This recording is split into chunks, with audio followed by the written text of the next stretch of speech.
giảm bớt xuống không?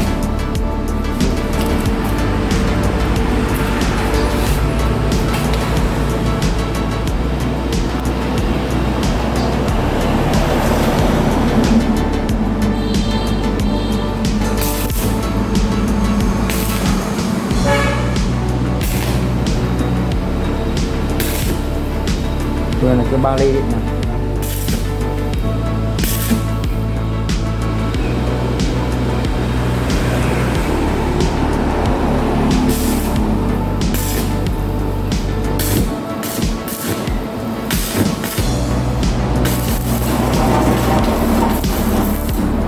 Vẫn mạnh, đốt cắt lũ luôn.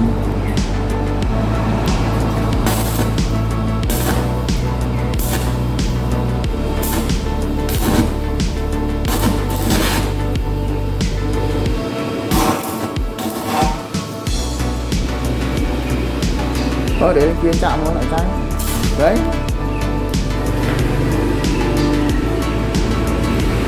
Ủa là có công tắc chứ nhỉ? Dạ có công tắc chứ.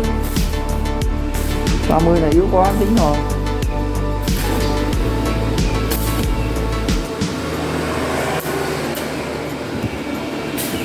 Không có thể